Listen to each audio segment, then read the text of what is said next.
দীপ্ত সংবাদে আপনাদের সাথে আছি আমি ইয়াসমিন সুমনা। সারা দেশে বাসের ভাড়া প্রতি কিলোমিটারে 11 পয়সা বৃদ্ধি করেছে সরকার। নতুন সিদ্ধান্ত অনুযায়ী দূরপাল্লার বাস ভাড়া কিলোমিটারে 2 টাকা 12 পয়সা থেকে বেড়ে 2 টাকা 23 পয়সা করা হয়েছে। এই হিসেবে দূরপাল্লার বাস ভাড়া 5.1% বেড়েছে। বর্ধিত বাস ভাড়া কার্যকর হওয়ায় ক্ষোভ প্রকাশ করেছেন যাত্রীরা। তাদের অভিযোগ, তেলের দাম বৃদ্ধির সাথে বাস ভাড়া বাড়ানো হলেও দাম কমলে ভাড়া কমানো হয় না। অন্যদিকে বাস চালকরা বলছেন তাদের প্রত্যাশার চেয়ে বাস ভাড়া কম বাড়ানো হয়েছে। সংকটের সাথে জ্বালানি তেলের দাম বৃদ্ধিতে চরম বিপাকে পড়েছেন রাজধানী সহ সারা দেশের মানুষ। দাম বাড়ার পরও দীর্ঘ লাইনে দাঁড়িয়েও চাহিদা অনুযায়ী তেল পাচ্ছেন না গ্রাহকরা। বিশেষ করে পণ্য পরিবহন ও যাত্রীবাহী বাসগুলোর লাইন বেশি দেখা গেছে। নওগাঁর সকল সড়কে কমেছে পণ্য ও যাত্রী পরিবহন। এদিকে পাবনায় তেল পাম্পগুলোতে উপচে পড়া ভিড় যেন প্রতিদিনের চিত্র। দীর্ঘ লাইনে প্রতিদিনই মোটরসাইকেলে তেল নিতে ভিড় করছেন বাইকাররা। শুক্রবারও বাইকে জ্বালানি তেল নিতে লাইন ধরতে দেখা যায় তাদের। প্রাইভেট কারগুলোর জন্য রয়েছে পৃথক লাইন। দেশের পোশাক খাতের জন্য শোকাবহ একদিন আজ। 13 বছর আগে এই দিনে সাভারের রানা প্লাজা ধসে প্রাণ হারান অন্তত 1138 জন শ্রমিক। আহত হন সহস্রাধিক। এত বছর পরও বিচার ও পর্যাপ্ত ক্ষতিপূরণ না পাওয়ায় হতাশ আহত শ্রমিকরা।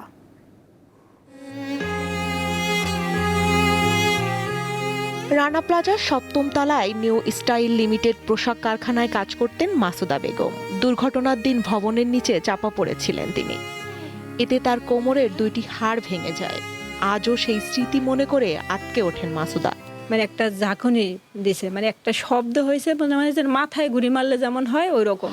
তা আমি কই তাহলে উপর থেকে বিল্ডিং পড়তেছে না নিচ থেকে এরকম তাকাইছি। তা তাকাই আর মাথা নিচে করতে পারিনি। এর আগে আমার আইসে দেখি মাথায় এই জায়গায় ছাদ, আর আমি ওই মেশিনের সুই ধরে বসে পড়ছি। মানে এতটা কষ্ট, এই যে হাড়টা আর এই হাড়টা মনে হয় যে চাপে এরকম অ্যাডজাস্ট হয়ে গেছে। তো অ্যাডজাস্ট হয়ে যাইতে যাইতে আস্তে ওই ছাদেই চাপা হেলাইতেছে, তাই সে ওই মেশিনের উপরে বাজছে। মানে ভাঙতে ভাঙতে মেশিনের উপরে যখন বাজছে তখন আমি ওই রাস্তার ভিতরে একবারে শুয়ে গেছি। কিন্তু আমরা জীবিত আছি, আমাদেরকে এখন কেউ দেখে না। শুধু মাসুদা নন, তার মতো আহত অনেক শ্রমিক জানান রানা প্লাজা ধ্বংসের পর কিছু অনুদান পেয়েছেন, তবে তা পর্যাপ্ত নয়। আমরা কার কাছে যাবো? আমরা ক্ষতিপূরণও পাইলাম না। আমরা চাই আমাদের পুনর্বাসন, সুচিকিৎসা, আমাদের ক্ষতিপূরণ আর রানা সহ বিল্ডিং মালিক সহ বিচার হোক। রানা প্লাজা ট্র্যাজেডির 13 বছরেও বিচার কাজ শেষ হয়নি। হত্যা মামলায় 41 জনের বিরুদ্ধে চার্জশিট দাখিল করা হয়েছিল 2015 সালে, যাদের মধ্যে রানা প্লাজার মালিক সোহেল রানা সহ 38 জন আসামি হিসাবে অভিযুক্ত। বেশিরভাগ আসামি জামিনে থাকলেও সোহেল রানা এখন কারাগারে। 1134 জন শ্রমিককে হত্যা করা হয় এবং সরকার হিসাব মোতাবেকই 2438 জন শ্রমিক যারা পঙ্গুত্ব বরণ করে। আমরা দেখছি যে আপনারা জানেন যে এবার 13 বছর উদযাপিত হচ্ছে।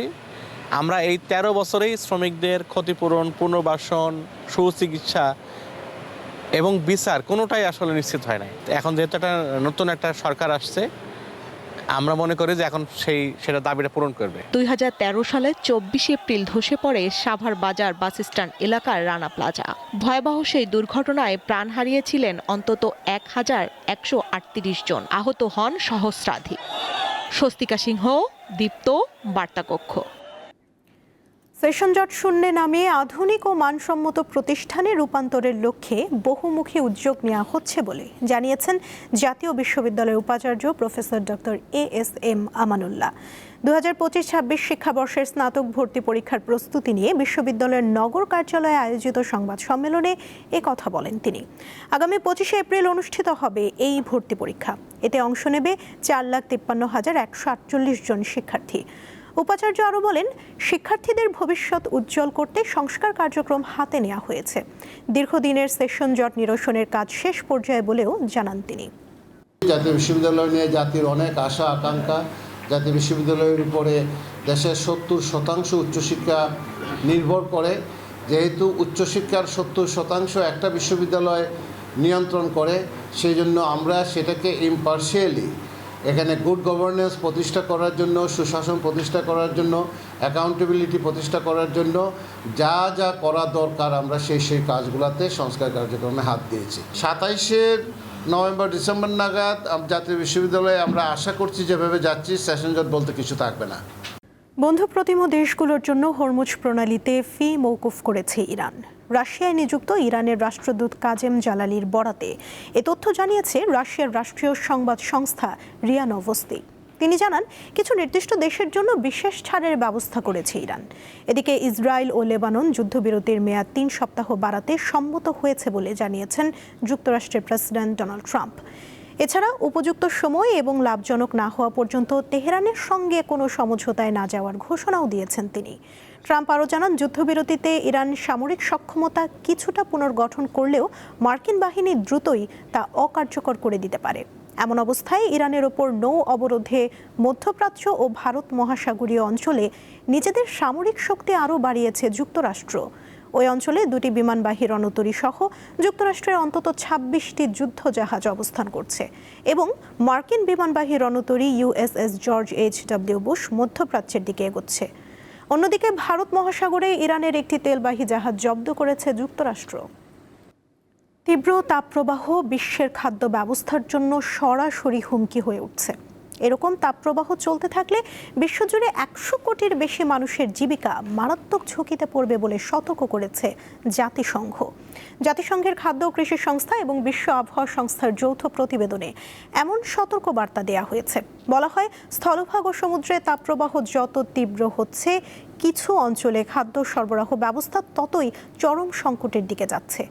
আগামীতে তীব্র তাপপ্রবাহের কারণে ভারতের বড় অংশ সহ দক্ষিণ এশিয়া, আফ্রিকার কিছু অংশ এবং মধ্য ও দক্ষিণ আমেরিকার বিস্তীর্ণ এলাকায় বছরের প্রায় 250 দিন কৃষকদের বাইরে কাজ করার অসম্ভব হয়ে পড়বে বলে আশঙ্কা করা হচ্ছে। প্রতিবেদনে বলা হয়, তাপমাত্রা 30 ডিগ্রি সেলসিয়াস ছাড়িয়ে গেলে অধিকাংশ ফসলের উৎপাদন কমতে শুরু করে।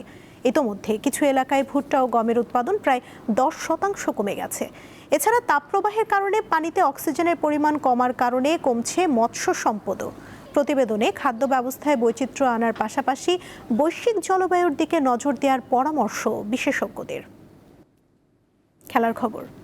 বাংলাদেশ মহিলা ক্রীড়া সংস্থার আয়োজনে রাজধানীতে শুরু হয়েছে দিনব্যাপী আন্তঃজেলা অনূর্ধ্ব-16 বালিকা র্যাপিড দাবা প্রতিযোগিতা। সকালে টুর্নামেন্টের উদ্বোধন করেন জাতীয় ক্রীড়া পরিষদের পরিচালক মোহাম্মদ আমিনুল এহসান।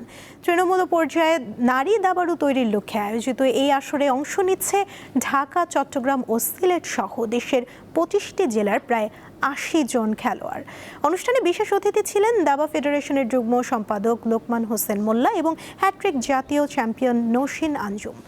বাংলাদেশ মহিলা ক্রীড়া সংস্থার সহ সভানেত্রী ইসমত আরা হায়দারের সভাপতিত্বে সংস্থার সাধারণ সম্পাদিকা ফিরোজা করিম নেলি সহ অন্য কর্মকর্তারা উপস্থিত ছিলেন। এই ছিল এখনকার মতো। পরবর্তী সংবাদ বিকেল 5টায় দেখার আমন্ত্রণ রইল। এছাড়া আরও তথ্য পেতে যুক্ত থাকুন দীপ্ত ডিজিটাল প্ল্যাটফর্মের সাথে। ধন্যবাদ সবাইকে।